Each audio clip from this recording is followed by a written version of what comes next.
Welcome to BAF Draft. I'm your host, Gary Wilkinson, and today, again, I have with me... Matt Zerby. Yeah. So it's just going to be just the two of us today. Dynamic duo. Ace and Gary. Ambiguously gay duo? Yeah. Thanks, buddy. Okay, hope everybody's doing well. We got another pack one, pick one for you. Another real pack of Zendikar. Oh, so beautiful. It is. Hopefully next time we do pack one, pick one, we'll have Oath, or maybe we'll do one more of these. Well, it's been shipping. I know there is a blizzard right now, and it should not be affected by the blizzard because it's being shipped from the Midwest. Mine's being shipped from Cool Stuff, which I think is from Florida. Ooh. Yeah, I think mine's going to New Jersey. Uh-oh. Now, here's the real question. How are you feeling, Gary? You still puking? No, I'm feeling better. Way better. Lying around, fainting, not showing up to magic events? I caught it from Rob. Yeah? It's his fault? It's Flower's fault? Yeah, he was almost throwing up when we were doing our little Power 90 workout. Our P90X or Extreme Insanity or something. Insana Extremity? Yes. Okay, so... here we go. Oh. That's the sound that you go for right there. Yeah, the crinkle. Yeah, I don't need to hear you zipping down your fly. That's okay. So, first card we have, Dispel. Yeah, no thanks. Mindraker. Yeah, I like that guy. I do like that guy, especially if you're doing the whole what's that called? Ingest and processing? Yes. Because if you see his creature type, it is an Eldrazi processor. Boom. That's how they come up with it. Okay. Yep. We got a Core Scout. That's the little 1/1 flyer white thing that is just kind of sort of garbage. Kind of sort of garbage? Absolutely garbage. But look, you'll see it's missing something in its creature type. It does not say Eldrazi. It does not say ally. If so it was an ally, it'd be different. Oh, yeah. It would be a playable card. Well... it would be a card that we could have a conversation about. But as it is, a 1/1 flyer for one. Nope. Okay, next one. Here's a human warrior ally. That's the Reckless Cohort. He has to attack each combat unless you control another ally. But if you do control another ally, which you probably will if you're running the allies. And he's a 2/2 for 2, so it's still workable. Yeah, it's not where I want to be. It's. Yeah. I mean, I'll put him in... yeah, I'll put him in my 23, 24... okay. I'll run 24 cards with him. Green, garbage. Well, let's read the card first and then say how garbage it is. It's an instant. It's unnatural aggression. Basically, it's one of those fight cards where you have another creature fight a creature an opponent controls, and if that creature the opponent controls dies, it would get exiled. Now, does the creature that the opponent controls fight back? Yeah, it's fight. It says fight. It doesn't say do damage. Yes, it does fight back. Okay, yeah. So it does fight back. Does it increase the power and toughness? Nope. Oof. Okay, now here's my question for you. So we've been drafting this deck for a while now. Decks for a while now, right? And green is the worst color. So has being the one green drafter, like, is there an advantage? Have you seen anyone play green and going, that's a pretty nice green deck? I haven't seen any experienced player go hard green and get good. I might have to take that back. Lunchbox has done pretty well with it, I think, at least once. I tried it the other day. Mono force blister pods. And it just didn't, yeah. It's just, there's not a lot of, I guess it depends on what color you would pair it up with. It just seems like it's just that little bit weak, you know what I mean? Just enough to where it's just not worth doing it. Honestly, I don't know what you mean. I don't draft the color. Okay, so I haven't. I don't do it anymore. I haven't even accidentally fallen into the color. Yeah, we'll let the new guys fall prey to that. Well, hopefully they listen to this and then they know. Okay, so here's one of these land dropped. This is an elemental. It's a land drop. It's one of those land drop type cards. You mean landfall? Yeah, that's what I meant. Geyser Field Stalker. 3/2 with menace, converted mana cost of 5, land drop. It gets +2/+2. I mean, I guess if you're running heavy black and you need a filler towards the end, it's definitely a very end pick. It's for sure not a first. Have you put that in your 23? I have. Last night I had one in there. Okay, what'd you think? I did never use it. I know when my opponent plays one, it's winning. I just think that's winning. That's awesome. Sweet, they're gonna play a 2-3. Yeah. And then I'm gonna block with a 3-2. So. Well, yeah, 3-2. And it's menace, so for sure, the next time you block, somebody blocks it, it's gonna die. Yeah. So. Yeah, just two it's Scion tokens. Easy to remove card. So even only, and they're hoping the land drop comes in. So, okay, this I do care for a flying, just for a regular flying creature. All it is a flying fish. It's Cloud Manta. 4 converted, it's a 3/2 flyer. I used that last night with great effect, but I had other stuff. Is it a fish? It's a fish. It says fish. It's a fish. Oh, that's actually okay. I never noticed that before. So, but right now, my pick is probably going to be the Mindraker so far. So, would you say that's the best fish in the set? I don't know. I haven't seen any other fish. Huh. Well, okay, so here's why I do not believe the Mindraker's better, right? So the Mindraker is a payoff card. Okay. So Mindraker wants you to already have ingest into your deck. At this point, we don't have any ingest in our deck. So the processing doesn't do anything as of right now. So for me, the Cloud Manta is going to be... Yeah, I'm going to pick it over this for sure because... Well, and that's also... Yeah, you'll pick up as many of those, the red... There's a lot of people. You'll see that come around. So when we say this, we're referring to Reckless Cohort. Okay, so Reckless Cohort. So we can get those super late. So I think the pick right now is between the Processor and the Sky Manta. Okay. What does that sound? That's the sound of an aircraft flying by. Oh wow, it feels weird because we have the headphones on. You didn't know that was an aircraft? Well, no, flying I knew, but I've never heard it quite sound like that. And we haven't. This first time in this studio we've heard that. Studio. Hey, so listeners, we are in a 20-foot container that's been converted into a little room where there's an unmade bed over to my side here, and I've got a refrigerator that I could kick. Yeah, we are not in a studio. We are in a very nice wet or dry chew. Dried chew. It's a converted. One part of it's a studio. Like I have my bedroom, I have my studio, and I have my my closet over here. Right, sort of how like a dorm room you'd have my study area. Well, it's like those big fancy flats up in New York, and they got everything sorted out. If by big fancy flats up in New York, you mean a hotel room in downtown Tokyo. No, I mean like you got those what do they call those loft style? It's a mini loft. And this is my studio part, my office. And that's my kitchen. That's your kitchen. Okay. Yeah. The kitchen with the dirty coffee cups and all right. I'm tracking. Okay, so next card is the white card that does things when it comes in. The Sandstone Bridge. Sandstone Bridge. Yeah.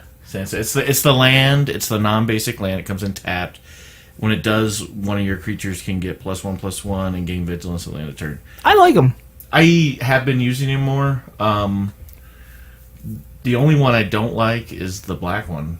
The reason why it works, but it really if you have the draw ability, it's great because you're able to draw it right away. Otherwise, you know what you're getting if you need It's good for control. If the black one is great for that, if you have the draw abilities. But if you don't have the draw abilities in there, it can slow you down unless you know you're going to win by pulling a creature and throwing it. You want to know what's hilarious? What? So somebody plays the black one, right? Uh-huh. And then they take a creature and they put it on top of their deck. Mm-hmm. And then you turn your card sideways to attack on your turn. Mm-hmm. And the card has ingest on it. Yeah. That's why you block it. Okay, so next one. Here's a green beast. Or not green beast. It's an elf warrior ally. It's 6 converted mana cost. It's a 5/5. Whenever it or another ally enters the battlefield under your control, creatures you control get +1/+1 till the end of turn. All creatures. So I guess if you're running green, that's a pretty nasty one. I guess if you're running allies, it's a pretty nasty one. Yeah, true. I just, again, have never really... I think it's better than Sky Manta. I think it is definitely or Cloud Manta. I think it's an upgrade from that. But if you're dead set on... But it is one of the payoff cards. Yeah. And I'm not dead set on not playing green. I mean, I've seen green be effective. I've seen allies be effective. Let me say that. I'd be curious to see the 3-color ally deck. Like a Naya deck? I don't know. Whatever because it's black, white, green? Well, I was going to say more like red, white, and green. That's right, there's allies. Colors. So the only one that... They all have allies, right? All the colors have allies. Okay, so next one. To varying degrees. Murasa Ranger. This is our first uncommon. Whenever land... it's got the landfall thing. Whenever land enters the battlefield under your control, you may pay 1 green, 3 colorless. and put a 2/1/1 counters on this card. It's a 3/3 for a converted 4. It's scary. It's one of the few cards I'm actually kind of terrified of, because when they play land, it just permanently gets bigger. Yeah, permanently. And it's not one that you can go, okay, well, let me take a hit this turn, then it's going to shrink down, I can swing back. Exactly. It's just bigger, and it doesn't even have to attack, and it still gets to be bigger. Hey, next one. This one I think is cool. Slab Hammer, 2-cost artifact equipment.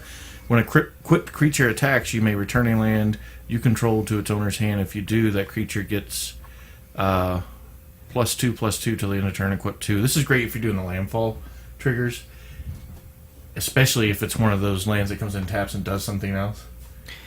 The problem is you're not advancing your board anywhere.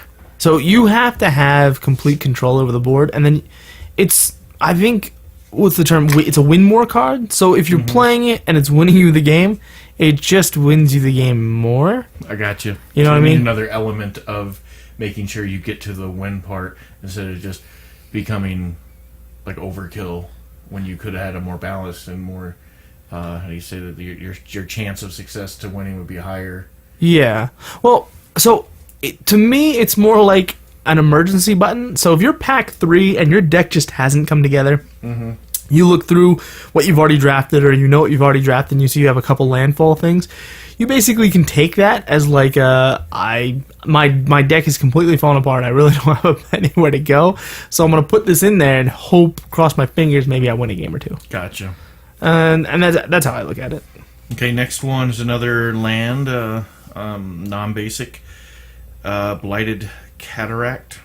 Tap it, add 1 to your mana pool. You can pay 1 blue and 5 colorless, tap it and sacrifice it and draw 2 cards. I actually like this card. Oh yeah, It's great for like mid game or late game, where you need more stuff in your hand, more answers, and cycle through to.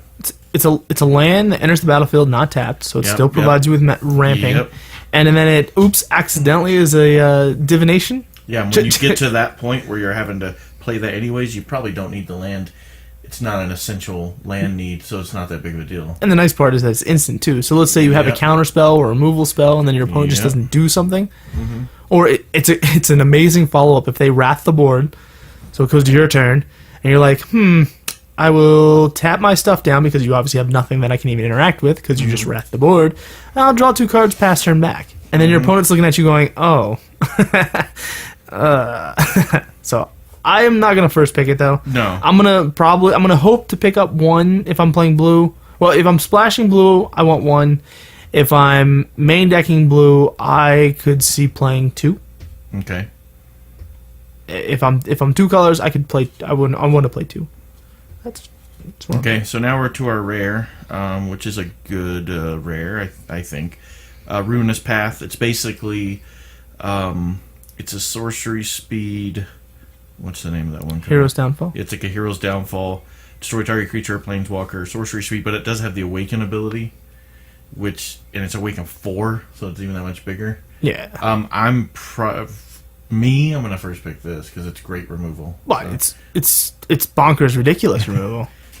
So I'm looking at you like for approval. Oh no! I mean, there's no approval needed for this card. This card is just. I don't know. This Volcanic Upheaval foil we just got here might be a 4-cost destroy target land. So I had a conversation with one of our players that were remain nameless, but they were playing those main deck, and I explained to him how it was a bad card. Of these? Yes, the Volcanic Upheavals. I explained to him how it was bad and how instead of you would sideboard something like that in. So if you see your opponent playing a Ruinous Path and you couldn't do anything about it, and your opponent had a habit of piling all the +1/+1 counters onto one creature, then it gets better because then you can kill that creature land. Yeah, but to main deck it is bad. And that's a good Puka trade right there. Put that in your deck. I already have like 2 of them. Oh, do you? Yeah. Oh, all right. Well, then we need to talk afterwards because I kind of want that card. Okay, so I got some Puka stuff in today. Oh, hold on. We gotta follow the little order that you have written down. Now you make it not no, so you smooth. say you have Puka down here. Is at the bottom of this piece of paper. It says Puka trade, which is 2 words, by the way. It was actually 1 word. Okay. So we had we thought we were going to have a big turnout last night. Yeah. And it was a little bit slower than we thought. Oh, we at least had 2 new people we had not seen play with us before. Right. 2 new people. Apparently, they came over from Kandahar. Okay. So anyway, they used to play out in Kandahar. I'm gonna keep them nameless for now. Nameless and occupationalist. Nameless and occupationalist until they come on and introduce themselves. Even then, the nameless, or at least occupationalist, is always the guideline on this podcast. I'm just saying, until they introduce themselves, Yeah. So anyway, we'll keep them nameless. They had some of their members. They were gonna bring 5 people. Were gonna show up, and these are people who've been playing Commander apparently quite heavily. Yep. Drafting something quite a bit, but never playing organized, from what I understand. They never had tournament structures or even like a pseudo tournament type structure. Correct. There was only a couple of them that had ever drafted before. Yeah. And only a few of them had been in that environment, and only a handful of times of the ones that did. Yeah. So I think it was kind of a little bit. I think it was a little bit of a shock for him. Probably a little overwhelming. Yeah, so I asked him afterwards what he thought of it, and he seemed to really like it. The I want to say the main guy who we talked to. I got to drive him home. Okay. So I really got to talk to him. So. Okay, so they weren't. I mean, we were talking about the cube a little bit and how that was going to be fun and different. And I said, how did you enjoy it? We'll get other stuff in next. They seemed not disappointed by their attitude. They didn't seem downtrodden or anything like that from the whole experience. They were very excited to come again for sure. They were going to start coming on our end of the week one. Nice. And our midweek. They're going to see, Okay. So he'll let me know. It may just only be a few of them at that point. And mayhaps we can get 1 or 2 for D&D. Maybe so. We could use a healer in our party. Yeah. So, the sad news. The sad news. Let's talk about the sad news. What's the sad news? We had one of our members, Lunchbox, was going for tying the record for 3 wins in a row. Currently held by Tim and Caleb, who are old members who are no longer here anymore. They've moved on to bigger and better things back in the States, drinking beer probably, or whatever they're doing. Lunchbox was going for the big 3-0, and he was taken down by... He was indirectly taken down. No, don't be humble about it. Come on, you needed this. I won first place. You needed that. And at the beginning of the tournament, I thought for sure, 100% it was this. I just drafted horribly, and because I played you in the first round. Mm-hmm. First game, you just demolished me. Like I felt like there's nothing I can do. This stuff is so fast, and I just feel completely helpless. Second game. We battled it out. I beat you. Right. Third game, I got lucky and you got man screwed. I got color screwed. Yeah. Color screwed. Yeah. Yeah, I had nothing but mountains. Yeah. I was playing a devoid red blue, and I was stuck with 4 blue cards in my hand and no. And once I got that card out that makes you sacrifice permanents, that was a it was pretty much over. Yeah. So that, and then I started seeing some of the synergy there a little bit. Yeah. With that, and then I had Drana. Yeah, was my first pick, and it worked really well because I had the manta, the flying fish. Yeah. So, and I had those 2 and a couple of other little flying ones. Because all you need is that little bit of evasion to get them big real quick. And it gets scary. And if your opponent doesn't have any type of removal or doesn't have anything to do with it, it's a wrap. And then Lunchbox, I played him. He beat me the first game. I beat him the second game, and then he beat me the third game. And it was like pretty battle-y kind of scenario. Pretty back and forth. Yeah, he got the I can't think of that guy's name. The 10-8 that everybody has to block him when he attacks. Oh, Breaker of Armies? Yeah, he got that out twice. Oh, wow. And the first game I thought I could pull it, or the first game I just scooped when he pulled it out because he was already too late. The third game, I was hoping for some answers, or really some draw thing or something. I just couldn't pull it off. Okay. And he had a lot of those ally triggers. He had 2 of those. What are those called? The enchantment that puts out the core ally.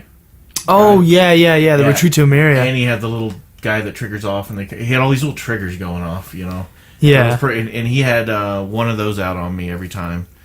And I saw one game, he had 2 of them out, because he had 2 of them in there. I know. At the same time. That was ridiculously scary. And then he played Rob at the end, and that last game, I think he was just tired and missed the pumpable block guy. He didn't block him. Yes. Well, It's a scary dude. It is a very scary guy. It's a 1-drop 2-1, right? Which on the surface is pretty bad, but you can pay 3 and then give it +2, +0. Yeah. And you can just keep paying 3 over and over again. And that's what Rob did. He paid 9 mana. Well, I watched that game. There was a lot of life gain going on there. Okay, I didn't see the actual game. At one game. point, he had Lunchbox down to 2. Oh, wow. And then they're up, and it was really back and forth. It was just full out grinding it on the battlefield stuff. See, really but those are the best type of magic, where it's actual stuff happening and nobody's color screwed and cards are flying back and forth. That's really awesome. So because my opponent's win percentage was is that what it is? My opponent's win percentage was just a little bit higher. I got first place. Yeah, it broke down to not just your opponent's match win percentage. It actually broke down to their game win percentage. Okay. And then I looked at it, and Lunchbox and I had an exactly identical source straight across. Wow. He got second place because the app does it alphabetically. Oh, wow. Yeah, well, I mean, which is good. Well, also, though, consider this, too. Now, if you wanted, in my opinion, I beat you, he beat me. Well, it doesn't matter. Well, but looking at it, to me, that's a factor I would consider. I'm not saying the program does. That's something I would consider. Yeah, the program doesn't consider that. Yeah. Every time you open the app, it actually switches the names back and forth. So, I found out something cool this week. I was listening to the podcast last week. Matter of fact, the one that's out while we're recording this, I think I just put it out. Right. So, we are Sunday recorders. Sunday recorders, yeah. We are Sunday posters. So it gives you a whole week to get the whole thing ready. So Ike was talking about the other Facebook page, and we, back in 2010, and you had thought that wasn't the same one, and I remember there being a page a while back. So I looked on there, and sure enough, there's pictures of me in there playing with some other guys. And so I went on there, and I'm like, I couldn't remember guys' names. So I went and looked at some of the pictures, and I had the tags on there. So okay. There was a guy. He's going to be our Geek of the Week. Oh, my word. I told you I'm supposed to pause so I can add the music in later. Oh, my word. Because he literally just paused. He just stopped like he was frozen mannequin. Gave me this weird look, and I was like, what is happening here? Okay. So I'm going to call him the Geek of the Week. Because I got a hold of him. I hadn't talked to him in a while. He is in another country right now. And maybe we'll see him out here sometime. Will he come on the podcast? Yeah, yeah. If he does, that's like a big thing. So when we first started, so first off, that Facebook page came out in like December 2010. That's when that group started, the first like official organized MWR sponsor type group. I came in like the spring of 2011 because they had been playing for a little while when I came in and had their whole structure, and were playing on, I think they were playing on Thursdays and Tuesdays. Yeah, was their deal. And I think the last post I saw in there was from 2013. So I'm trying to remember how this worked, because he was playing when I switched jobs to the job I have now. He started playing. You were gone by then. Right, I had gone off to the other fobs. To another base, yeah. And so he was kind of doing that, and I was traveling a little bit. So it was him and some other military guy were kind of running it. I was only there for 6 months. I went home. They continued running it. When I came back, I went to another base. But when I was here, I would play, so I'd still see them occasionally. Right. But by the time I got here permanently, he was completely gone. And then me and you kind of ran at each other almost at the same time. Well, I had actually come through one time on R&R. And when I came through, it was a completely different like setup. They were still doing the magic. But what you do is you'd bring packs. And you'd bring your own packs, and then you'd draft from the packs, and then the people would just be like, okay, well, we're done, and we leave. Like, there was no structure, there was no, like, you'd battle it out, draft style, hey, you against you, random opponents, and then they would just stop playing. What that was there was a guy, people who have apps or whatever that do set up the tournament styles, and, like, they didn't have that, and they didn't know how to do it out on paper, so they just kind of made up some stuff. Well, it was just funny. So, yeah, Brandon was one of the old hardcore players, man. He was like me and you are now. Right. He was like that. He was like the other you, So the other me. Nice. Yeah, because we'd always ride together and, hang out and stuff. So. So Brandon, you replaced me with Brandon. I'm feeling the Brandon-shaped hole in your heart. That's what it is. Exactly. Okay, I see. Well, keep this in mind. When you were playing back then you were still kind of No. green to it, yeah. So Yeah. because we used to go over to this one over here, the Rat Nest or whatever. Yeah, the it Rat's was. Nest. Yeah. We go there sometimes and do like oddball stuff. On Mondays they used to meet over there. Yeah, Yep. yeah. It's good times. So Brandon is our geek of the week. So it was cool to catch up with him. He said he doesn't. He's in another country. I don't know if I can say, but the cards that he has there when he plays, it's all in that language, and nobody speaks English where he's at, so he doesn't really play. So I told him I do online. I think he's going to dabble in that a little bit. So. Well, you can just look up the cards, right? Yeah, I know that, but you know how frustrating that is to... I wouldn't be able to do that. To be able to know the cards by... you'd have to really be on point as far as memorizing cards from a set if you're drafting. You know what I mean? Or you could miss some triggers or things you just didn't even think about. I'm sorry, I can't even keep the smirk in. Why? What? No, you look at the art. You look at the art and you see that it's a 2-3. You see it's a 2-3 and you look at the art. It's obvious that it would be that. Okay, so if I'm looking at this... da-da-da-da-da-da, right? Like, I would know what that is because I've seen it, but some of these cards I may not know what it is. You show me the art for Ruinous Path, and I'll tell you that it'll destroy a creature, a planeswalker. I know it has an awaken cost, it turns something into a land, I see a number after it. Most numbers, I think all the numbers... You're going to have to learn, what flying means in that language. You're going to have to know...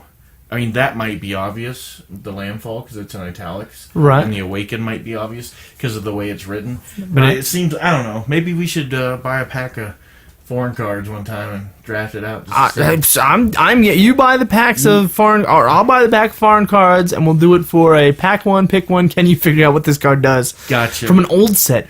Oh, that would be fun. Oh my God. Set we're both unfamiliar with, and then see, can we figure out what it does? It could be like our thing at the end of the show. Gotcha. Can you figure out what it does? Without looking up the language. Yeah. All right, so I think we were just talking about the oath stuff coming in. Right. Looks like you'll be getting yours. Well, we will be getting ours. I got the 3 boxes are coming. Uh-huh. So then when we do the oath drafts, it's going to be Oath, Battle for Zendikar. Correct, but I'm saying mine's shipping from a different area. Gotcha, in because all mine comes through New Jersey. Yeah, mine shipped on the 22nd. Mine did too. Okay. Wait, so the 22nd was Friday, right? Yes, yeah. So mine might have went out then. I'll have to look on and see if I can track it. Yeah, just find the tracking number. Yeah, it might have went out before the storms came in, so... Maybe. So, as everybody listening to this knows, if you're stateside, there's a big storm up on the northeast. Well, by the time they're hearing this, it would have already been over for a week now. Yeah, it would now. have been melted. Yeah. Yeah. So, I'm excited to play... They do the pre-release for online, 2 weeks after they do the pre-release for in-store to promote, people buying the real products. From stores, yeah. Yeah. Not the fake digital products that you can still sell for money. Yeah, I'm looking forward to getting on there. Because for us, it's great because it gives me an opportunity to go on and play and look at some things and draft maybe before I get to see the stuff come in. Right. Get a feel for it. So they got the new rules and banned. Or new. I don't think they changed any rules, did they? I think they did the new banned or restricted list or whatever. So the banned restricted lists have come out for both official Wizards of the Coast and the unofficial, officially supported by Wizards of the Coast Commander. Yeah. Just for people who don't know, Commander rules are made by a committee. The committee exists of level 5 judge, I believe, some employees at Wizards of the Coast, and then some contributors, some strong contributors who write article contributors for basically sponsoring, ambassadors, if you will, for Commander. I think it exists of 6 people. If you can edit this, man, I'll just keep 6 people, 5 people, 4 people, 3 people, 2 people. It's one guy. And now I'm going to pick one of those numbers. Yeah, you just pick one of those numbers and then edit it for no.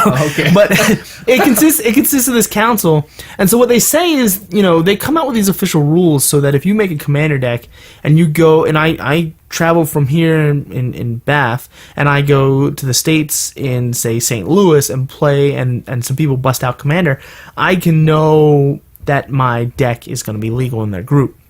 Yeah. Now, groups, we here at BAF could decide to have our own rules, do whatever we want. I am a fan of rules. I'm a fan of the establishment. There's people who spend way more time looking at this stuff than I'm going to spend time looking at this stuff. Yeah. And I'm also probably going to, do everything I can to get it manipulated in my favor. I'm completely content with whatever rules come out. Right. I had a rule come out that I'm just like, that's ridiculous. So, right. And I really, I remember when they came out with the Scry mulligan kind of thing. When you start out and your opening hand is less than 6 Vancouver inches, mulligan, yeah. Yeah, I like that, especially for those guys who just really get screwed over. It really Mm-hmm. kind of helps balance it out. There's nothing worse. I'll take the win, but there's nothing worse the winning. Yeah. Because somebody had a mulligan down to 4 and couldn't have any control of that and got screwed over. Okay. Well, so real quick for the bans and rules update. So bans real fast. We'll just talk about that real quick. Okay. So Modern had some bannings.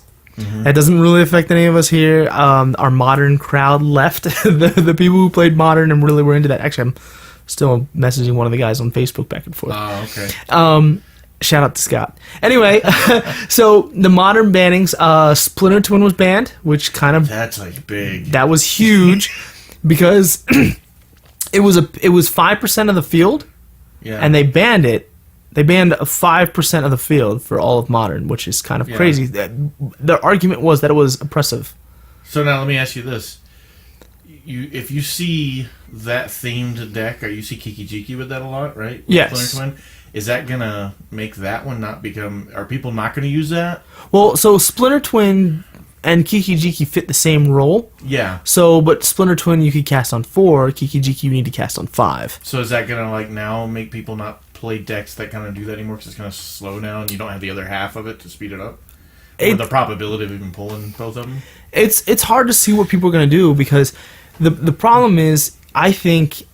Well, we'll see what happens. You said 5% of the field. It was 5% have of that in them. Yeah, if you went to a tournament, you could expect 5% of people to have Pretty Splinter high Twin. for one card, No, that's very low for Is it all really of low? all the decks. You look at all the different decks that there are, and only 25. Let's say there's 100 people playing. Gotcha. That means there's only 5 people. What's the math here? 20 people. There's only 20 people. Yeah, I guess so. There's a lot of variety in there. Now, 20 people is 10%. 20 people. 20 people is 20%. If it was 100 people, It's 5 people. 5 people. 5 people. Yeah. But here's the thing. Okay, Math so hard. let's go to Legacy, for instance. Legacy, you're gonna see what's the one card, the Alliance counterspell, like Force of Will? Force of Will. That's pretty much like probably an Right, but- 80% thing Right, or but something. so when you look at a card like Force of Will is not. You don't make a deck around Force of Will. Force of Will is a card you put into a deck if it's But running it's blue. in pretty much Right. every. Well, I guarantee you, it's in every competitive. Yeah, competitive Blue deck. There Yes. are a lot that run it because it keeps the broken decks fair. Yeah, But none of the 0 turn wins. the difference is that you don't have. There's no in one Modern. turns. There are decks that you say I'm playing Grixis Twin. right? Okay. Because it has the name Splinter Twin in there because that's how important the card is to the deck. Okay. The decks play bad cards because they can combo off and instantly win. Pestermite and Deceiver Exarch are terrible cards if you don't have Splinter Twin. Okay. So in Legacy, you have a card that just gets in there. Nobody calls it, I'm playing the blue Force of Will deck. No, you play some other types. I understand, but that 5% is still significant, though, right? For one card, single card. 5% of the decks are built around that card. Okay. And there's no deck that's just splashing it in there. I mean, there's a few that could be, but those are tier 2, tier 3 decks. They're just, Yeah. fringe type playable decks. Maybe they have 1 or 2 in there. Anyway, so with banning that, it's caused a huge shakeup. So it's exciting to see what's going to happen with it. Yeah. But it is kind of funny to anyone who, you spend $1,000 to get this deck, and now the deck is completely illegal. Yeah. So- Because, Splinter was not an expensive card, but all the other stuff that goes with it, the deck that you made. It's more expensive than I want to pay for being casual. It's a $20 card, I think. Yeah, that's more expensive than I want to pay for being casual. I guess so. Yeah. So the other card that was banned was Summer Bloom, which basically it makes me sad because if I was to play Modern, Amulet Twin, not Amulet Twin, but Amulet Bloom was the deck that I really liked to play. Now that one is the one.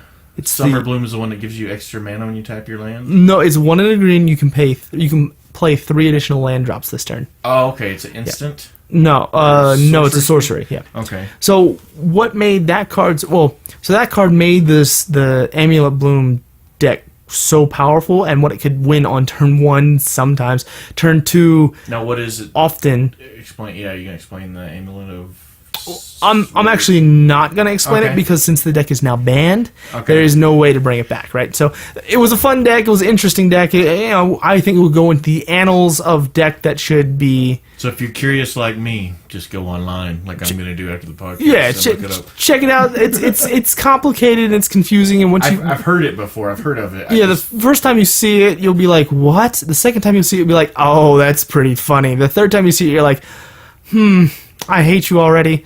So those two decks are banned. Nothing was unbanned for Modern. So the only shakeup with stuff is gone, which I'm not a huge fan of. I think they should have let something come back in, even if it was, I'm gonna say it, Jace. Jace the Mind Sculptor. Bring him back. He's a 4 mana cost. Doesn't really do much at 4. So that's my feeling on it. Yeah, he's powerful, but he doesn't win you the game on turn 4. Gotcha. He's easy enough to get rid of by then. No, he just doesn't win the game. He's not impossible to deal with either, though. He's very hard to deal with. He just doesn't win the game, and that's why Okay. That's just my personal take. Now, for Commander. Well, no, we got one more. One more? Pauper had a banning. That's an actual format. That is an actual format that people will play. I thought that was just something we did at Pauper. No, when we were broke. No, it's build decks. No, these cards are expensive. Force of Will, I believe, is a Pauper. It's an uncommon. Yeah, I think it has to be common. Oh, Pauper's common. Well, Force of Will's uncommon, I think. I don't know. I've never actually played it, but Look it up. it's still downloading. Cloud of Fairies was banned.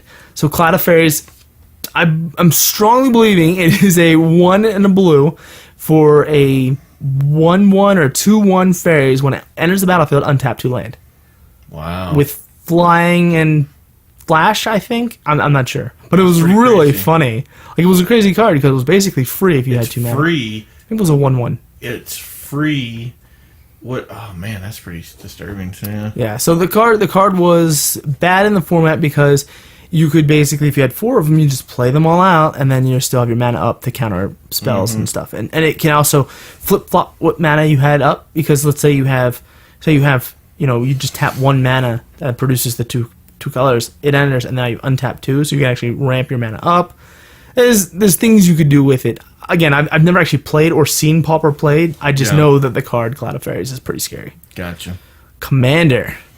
Yeah. And I don't like this one because, and I'll go ahead and say the card. Most of you already know. Prophet of Krufix got banned. Yeah, that's the one that allows you to Untap all creatures and lands. at the beginning of each upkeep. Yep, each upkeep. It's a 5. It's Now is that for each player or for you during each other player's upkeep? Yeah. Yeah, that's so sick. It's 3 and a blue-green for a 2/3. So it doesn't sound that scary.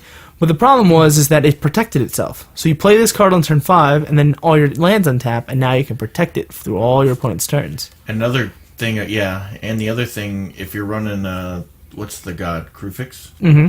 Krufix, basically, if you still need mana at the end of the turn, you're just accumulating more mana in Krufix's little pool. Right. For other things that you may be able to do. And also your creatures get flash, I think, is the other thing on Prophet of Krufix. Which is disturbing because if you have any kind of draw ability at all going, which is blue and green, you're able to draw, play, and by the time it comes around to your end of the table, you've already done wrecked havoc and got a huge board state at that point. Every turn, like, phenomenally bigger. So I can see. So in Commander, they said that they had hoped communities would try and stop playing the card. Gotcha. But because blue-green combination is the most Commander decks have blue-green or are blue-green is the most prevalent deck, apparently in Commander, that players and groups and communities were not playing, just deciding not to play it. They would play it and then you'd have to clone it or do something to get a copy yourself, balance, do things to play around it. But it was creating a miserable format for people because the card itself is so powerful but so cheap at the same time. Yeah. So I even though I just got a copy from Puka Trade and put it in my deck, I'm kind of glad the card's gone. I matter of fact, going through my stuff right now, I'm pretty sure I just got that in last week. I think I already tossed it to the side because I know I'm not going to use it. I think I already threw it in my collection box. Oh, okay. Well, the funny part is the value hasn't gone down. Oh, wow. Like, the value still remained fairly stagnant. Because I got all these to go with it. Nice. Little buddies, you know. Okay, so the other thing that was changed is the mulligan rule. They finally came out and said what the plan is for mulligan. I was confused when I read that, so okay. Hopefully you can explain it. I read that thing 3 times, like, man, it was like a legal document, the way they described it. So. Okay, so what they've described is that no longer are you doing the partial Paris mulligan. So the partial Paris is you draw 7, you look at your hand, you're like, hey, I hate these 3 cards, put them off to the side. Gotcha. You draw 3 cards. Then I can take 2, or I can take 3 cards again, say, hey, I hate these new 3 cards, put them off to the side, and draw 2 more cards. Right? So they got rid of that. The new rule, or the new method of mulliganing is you draw 7. You look at your 7, you're like, man, this 7 is garbage. You can either put the 7 off to the side. Your local gaming group is encouraged to shovel it back in like you would in regular. It's up to the local group to decide, which to me I interpret it's up to the individual to decide. So if you don't want those 7 in the deck to be possible drawn, you can either put them off to the side or shuffle the whole thing again. You always get a free mulligan in multiplayer, so you draw 7 cards. You're back up to 7. Then if you've taken a mulligan, even if you go back up to 7, you get to scry. Okay. So, but at that point, can you go back down to 6? Yep, you can then mulligan that 7, the second 6, 7, 5, draw 6. Then you can mulligan that, draw 5, mulligan that. It's not that much of a difference. It's not that much different than standard, like how you'd standardly play. You just get that one free one. The Paris mulligan, the Paris mulligan is gone for in replace for the Vancouver mulligan. Okay. The last thing that changed is rule number 4 changed. So rule number 4 was originally a flavor rule. That basically says that if a land you have, like let's say you have Command Tower, Command Tower specific. Let's say you have Crux of Fate, not Crux of Fate. What's that card called? What's it do? It's the one that tap it, lose a life. You can get any mana color you want. Tap it, lose a life. Oh, you're talking Mana Confluence? Mana Confluence. Okay. Mana Confluence is City of Brass. Okay. I was trying to think of the one that's more recent. And there's one called City of Ass in Unhinged and Unglued. Which is not legal in Commander, so we're just going to not... Okay. Alright, so when you tapped it, you used to only be able to generate the colors of your commander. Okay. Now you can generate any color you want. Oh, so when you steal people's crap, you can use their activate ability. Exactly. Oh man, that makes that blue-green go much better now. Exactly. Well, it's not just that. It's not just stealing things that make it. It's if you have things that are like color burst, sunburst. Yeah. So when you cast it, it gets more advantage with the different colors. Yep. The reason for this was to fix the problem that came up with waste mana, because the waste symbol says that it taps specifically for colorless. So how does that work? Let's say I've somehow stolen my opponent's planes. I'm playing Mizzix, who's a blue-green or blue-red. So you're saying does that plane tap for legit colorless mana? Not well. That was the question that the group had to come up with. How does that get interpreted? So the easiest, simplest way to interpret is when you tap the planes that I stole from my opponent, it taps for a white mana. Okay. Because if it didn't, it would create all kinds of flavor confusion and fails and all kinds of craziness. So that is rule number 4. What they call rule number 4 in Commander has changed. Okay, that's something I'm really going to consider, because there was the deck I was playing where you can switch control of stuff, and it would have been great to have there were some cards I would have, and they had great abilities, especially somebody's commander. Like I played Lunchbox, and I was Lunchbox or his deck, and I had his commander, and I had his other stuff. I couldn't do anything with all I needed was that one color, and I could activate some things. Like I had the artifact that turns other things into artifacts, and you can steal the artifacts. Couldn't steal the artifacts. I don't even think I could turn 1,000 artifacts because I had a black and white deck. But if I had anything that made any color, then I could do that. Yeah. So I'm not building stuff around that. I'm just saying it's the accidental time when you get something. So it makes a lot of cards more powerful. What's making me think on the blue-green, there are ways you could do that where it could really come to an advantage on that side. I would not. My view of it is I would not change my deck based on the rule change. Yeah. I would just basically keep doing what I'm already doing, and then if it accidentally worked out for me, then I look at it as an upside. You know what I mean? I think there are decks that you can build, the clone decks that tap for all kinds of colors, and then you can only play, you can play a mono blue clone deck and then copy all the stuff and copy all kinds of benefits and things.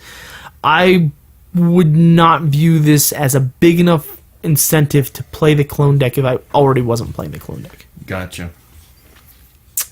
Okay. So had another fabulous fat pack pull, probably the craziest thing I've ever seen.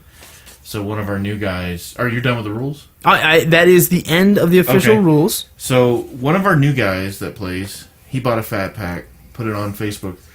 He got 2 expeditions out of this fat pack. Mm-hmm. Not only was it 2 expeditions, it was 2 of the same expedition. He got 2 breeding pools. Okay. So that's pretty nasty. That's the odds are just astronomical. I will take that one and I'll counter it. Okay. Because your statement, your belief is that fat packs produce the greatest pools in the history of the greatest. Only for people who have fat pack karma. Only for it's okay. Good fat pack karma. Because we both saw on our friends, we're both friends with this in the same Magic group of a guy who pulled 2 expeditions from a box of Oath of Gatewatch, a foil Kozilek, and a foil Nissa. Was it Nissa? Okay. Yeah. That's good. That's way beyond ridiculously good. That's, yeah. But that's out of 36 packs. This guy only opened 9. Well, he claims, Oh, now it's all a scam. Now it's all... We didn't see him open them. Yeah, we didn't see him open them. If he didn't unwrap, he must have quit. So I'm excited to get my booster in, see what's in there. Okay. Just for building. Are you gonna crack the whole thing? Just crack it? Is that what your plan? Yeah, I feel dirty doing it now. I used to not feel dirty doing it, but I feel dirty doing it now. You should feel dirty doing it. Because we always used to... Because Matt used to always say, you're not getting the value out of it. I'm like, if I'm buying it for $100 and I'm drafting, or I'm buying it for $100 and I'm opening it, what's the difference? Well, a huge difference. So if you're drafting it, you get the enjoyment of playing it, right? Opening it, right? Drafting it. Yep. You're spending that time. So the let's say there's 8 of us and we're all opening 3. The amount of enjoyment and time you get out of it, period, just from the draft, even if you were doing a 2-player draft, is so much greater than just opening them all up. And then when you're done, you're like, you feel all dirty, like you just ate a whole bunch of pie and you just got through working out all week, and then you went and ate a whole pie or something on your cheat day, and then you stopped working out. I don't know. That's kind of the dirty I feel when I do it. Like guilty as crap. Good. You should feel like a dirty little pig. So you not only do you get that, and you get the experience of drafting and playing and getting to see how things work and something new. So there's all that together, and you get to hang out with friends. So there's all that value added to it, just for not just the monetary. Now, because if you're just opening it up to get some good cards and hope you got a bunch of good cards, well, that's just foolish anyways, because the money you spent on that... I mean, to be honest with you, the only reason I want to open it up is to try to build my set, throw some stuff in there, which I'm probably going to get anyways, and hopefully get an expedition. I got you. Or something really good, that a foil of some mythic that I can probably trade off and get the better value of it. That's really it. Because otherwise, it's cheaper to take that same money and just go buy the single stuff you wanted. Right. Well, and here's why I don't like doing that. Right. I think it takes some of the fun out of drafting. Right. So part of the fun from drafting, like if you decide that I'm just going to draft only, so you basically open your packs, you take your playable stuff, obviously, because I would not recommend drafting a card just because you need it for your collection. But it's the afterwards. It's the after the draft. Be like, hey, remember that cool card you had? I'll trade you one of my cool cards for your cool cards. And now you can trade after that. And no money needs to be changed, no exchange, nothing like that. It's just you laughing, them laughing, having a good time. Because and me, I collect single set. I don't collect play sets. I collect I just need Ulamog in my sets done. Oh, really? That's all you need? Okay. Just the Ulamog. I pulled the other last one I needed, which I had on Puka forever. It's like $1 something card. The Sower guy. Not Sower. What was the one? The guy I used to, when he comes out, you can take anything 7 or higher and put it on top. That's colorless. Oh, Conduit of Ruin? Yeah, Conduit of Ruin. I got all the other cards I needed on Puka, but that one, for some reason, nobody has it. So, and I used it last night, and it was I think 3rd pack or something in, and I was and already had some other big stuff, so I'm not gonna lie, I picked it because I was like, oh, I need that, and we could probably use this. And come to find out, it worked really well. I won a couple of games just with that combo. Yeah. No, I was the victim of you putting that card in. Actually. Yeah, and playing the Bal Gal or Gal Bal or whatever. The 7/5 that makes you to sacrifice permanents. Yeah, one of the attacks. Yeah. So I was the victim of that. So anyhow, I want to say, like, the one thing I do regret every time I've opened a box, I used to buy, like, back in the day, I'd buy like 2 or 3 boxes and open them up. Mm-hmm. And, you know, you're trying to get this and play sets, and by the time you do all that, you can go buy a non-mythic rare play set, you know, and be just as happy and less stressed and have all that if you're doing it for that reason. And when you draft every week, you start accumulating so many cards. You're like, where did I get all these damn Oath of the Gatewatch cards? Mm-hmm. And that's because you opened a booster up a while back, and you opened up like 10 drafts worth of cards instead of just doing the draft. So what I may do is do 2-on-2s with people and stuff. You know, see, like one-on-one. I got, for me personally, I got 2 fat packs. Uh-huh. One fat pack I'm gonna have you open on this live. So you can humiliate me? So we can humiliate you and show you that nothing comes out of it. I really just wanted it for the 4 lands. That's all I wanted it for. Yeah. So the packs, I'm just gonna put them back into the prize. I'm putting them back into the pool and basically just go from there. Hey, did you draft that foil planes? No. Who took that? It was one of the new guys. Oh, okay. Yeah, it was. And I was happy for him. You know. Yeah. I saw that, and I was that was my pack one, pick one. I was so wanting to do that. So, and I took some common or something instead. Well, I mean, I think that was the second pack. So. Yeah, I think at that point you have to choose. You know, you have to choose your cards, good cards over money cards. Yeah, well, I will say this: if I had got there are certain cards that are, you know, money cards that are good cards. Mm-hmm. But at any point, I would have taken an Ulamog. I would have taken a fetch land, or not fetch land, the expedition land. Mm-hmm. I don't know if I would have taken a Gideon. I don't know. It depends. If I was early in the game, I would have. What? But I mean, what pack are we in? Pack 3. Pack 3? I would still pick it. I mean, it's you pay for your draft with it right away. So, but I tried splashing that last time we drafted, and it didn't work very well. So right, but I think the value. So I think there's a number of things for drafting Gideon, and this is contrary to everything I have ever believed in, and here's the reason why: because Gideon is so Gideon. Well, Gideon is worth. Somebody else doesn't have it. I'll tell you that. Gideon is worth $25, you know, and it's worth like 27, something like that on Puka Trade. So it's fluctuates. Yeah, he's really good on Puka Trade. You're getting that. You're getting more value than you pay for the draft. I mean, and the prizes afterwards, your two packs you get or 3 packs you get, this still pays for the whole draft. It pays for everything, right? So even if you lose, you win. Yeah, if that makes any sense. Yeah. On top of that, you now have a higher win percentage because your opponent doesn't have it in your deck too. Yeah, that's probably okay. So the guy who pulled those 2 expeditions, that same guy, at the last draft, he pulled Gideon and Ulamog. So what you're saying is I need him to come and open my packs. Probably so. So, yeah, Gideon, that's the 3rd one I've seen. Yeah, okay. Since we've been doing this. And if I haven't gotten a single one of them. I pulled 2 in the draft. No, I pulled one out of a pack and the other one. Right. Yeah. So, now we have mentioned Puka Trade a bunch. We are not sponsored by Puka Trade. No, they're just so good. We just use it all the time. Yeah. It's to the point where, and I think it's crazy how we'll mention on pages that aren't even like BAFDraft, like just where it's other people who are back in the States or collect. We'll just say Puka Trade and people know what we're talking about. Yeah, it's become the question I had is how relevant or how known is it now? Because it was interesting when we went on the other Facebook page we go to. Because somebody was asking, how do I got these expensive cards, what can I do to get some money out of this or get rid of it? And we all, you know, I was thinking, okay, go on Puka Trade, get rid of them on there, get something bigger, and then just go sell it. Right. And he didn't like that idea, I guess. That's, you know, if you're in the slow roll, you know, that's a good way to do it. Otherwise, I guess. Well, but he has no way to liquidate it. That's the problem. So the problem with Puka Trade is that liquidating it is a hard part.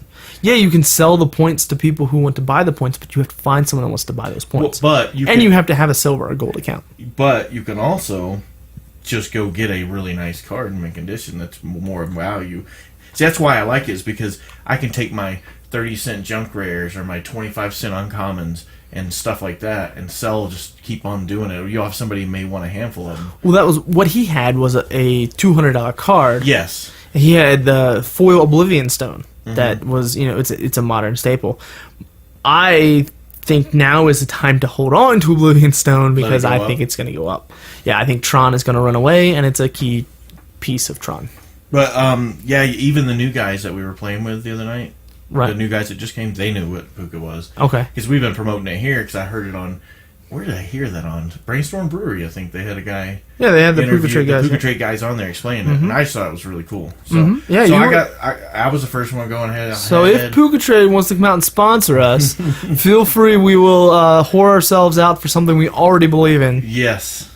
So here's some stuff I've got since last time we were on here. I got Vincer's Journal. Okay. Soren. And it's so fun. Well, hold on. There are multiple Sorens. Soren, Lord of Innistrad. There you go. Boom. Some of these foils are so much cheaper than regular. Cause, Jace of Bellerin. Okay. I've got that one I didn't get off Puka Trade. Krufix, God of Horizons, which I'm going to build a deck with him as commander.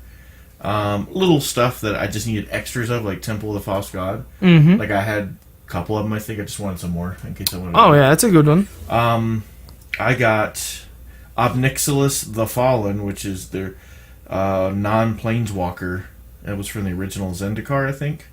Mm-hmm. I got Avenger of Zendikar, which I had at one point. There's a lot of cards I've gotten rid of on Puka Trade, and then I got them right back. I have no idea why I got this. I don't know why. Triskelion? Yeah, it's a great card. Okay. I think I might have saw an article where it was ranking top whatever. It's how the other Rob kills you every time with his mono black deck. That's why I got it, because I took pictures of his mono black deck and took a bunch of stuff out of there. So then the hybrid green blue stuff, like Merc Fiend Lee's Overbearing of Myth Snake Form, Favor of the Overbeing, Fable of Wolf and Owl. I like that card a lot. Yeah. Anytime you play a green spell, you get a 2/2 wolf token. Anytime you play a blue spell, you get a 1/1 bird token. If you play a blue-green spell, you get both. So I got those in. And then today I was really excited because I got a revised Animate Dead. So I love the look of the revised and unlimited. So it's in real good shape. That white border on there. Yeah. Making it look super trashy. Now, see, me, I love white bordered lands. I like black bordered cards with white bordered lands because it burns people's eyes when you play it. Oh. Now, I like black border 1994 cards. That would be like dark, stuff like that. I got Aegis of the Gods, which we had talked about before. Right. It's just going to be there. It's probably not going in the deck. No. And then Attrition. That's the card, Attrition. Yeah. Yeah. I was thinking of that for my enchantment deck. Attrition being a 1 and a black enchantment. Pay a black, sacrifice a creature, and destroy target non-black creature. Because I have that ability to pump out creatures that I can just sacrifice. That'd be kind of great to start targeting off the bad guys. Sniping them down. Yep. Yeah, and then I got Olamog the Infinite. Gyre? Yeah. I think I might have had that card before. Probably from playing Commander. Or from playing Modern Masters. Yeah. So, and then I've still got my Emrakul foil. Oh, okay. I'm waiting for a U.S. person to get it. I did get rid of all my other stuff. Okay. Big foil cards. And plus Emrakul's banned in Commander, right? What's up? In Emrakul banned in Commander? Yes, it is. Yeah, so there's no point in having it. Anyways, I love Puka Trade, so we have another person that plays D&D, and occasionally she has played Magic with us before. Uh-huh. And I'm brokering for her now. Get rid of her stuff and kind of consolidate it so she can get some more expensive stuff, kind of like how Lunchbox does that. Now, is she going to talk about it next week, maybe? You should probably. She's going to be on our podcast next week. Hopefully a visitor. We'll let her introduce herself. I think that's about all the time we got. I think we're running close to 45 minutes an hour. So you have a lot of editing to do. That's my chopping sound because you have to chop. Okay. Well, that's going to be it for this week. We're going to have a cool guest next week. Hopefully, maybe we'll have some Oath of the Gatewatch coming in. I'm pretty sure we're going to have some online drafting we've done. So we'll have a little bit to talk about that, see how that went. So that'll be cool. So we'll see you guys next week. I'm trying to come up with a catchphrase. Tap on. I don't know. Tap out? Tap out? Untap out? Untap Like the out. untap Yeah. out? Like we tap for in and then untap out? Yeah. Because tap out could also be like, well, that's like giving up though, isn't that like in the wrestling thing you give up and you tap out? Oh, we'll tap out. And if you tap out magic, then you don't have any. You can't do anything else. BAF Draft, we are keeping 2 blue mana up, 2 islands, and we'll see you next time. Goodbye.